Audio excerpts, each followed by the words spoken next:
ஒரு நிமிஷம் கேளுங்க. பாஸ்போர்ட்டுக்கும் விசாவுக்கும் உள்ள வித்தியாசம் அது என்னன்னா, பாஸ்போர்ட்டுங்கிறது இந்த நாட்டிலேயே நீங்க பிரஜையா இருக்கிற அந்த நாட்டில் கொடுக்கப்படுற ஒரு புக்லெட் மாதிரி இருக்கும். அது பாஸ்போர்ட். விசாங்கிறது வெளிநாடு உங்களுக்கு கொடுக்கறது தான் விசா. அதாவது என் நாட்டுக்கு நீ வரலாம் அப்படிங்கிற பர்மிஷன் தான் அந்த விசா.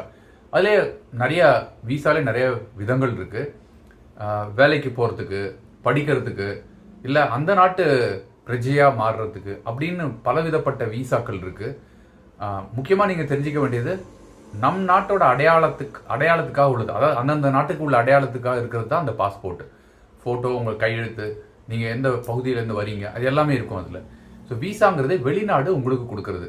பாஸ்போர்ட்டில் தான் அந்த விசாவை அவங்க ஸ்டாம்ப் பண்ணி கொடுப்பாங்க. இது பேசிக்கலாக அவங்களுக்கு தெரிஞ்சிருக்கும்னு நினைக்கிறேன். இருந்தாலும் தெரியாதவங்களுக்காக இந்த பதிவு. Thank you so much. பாய்.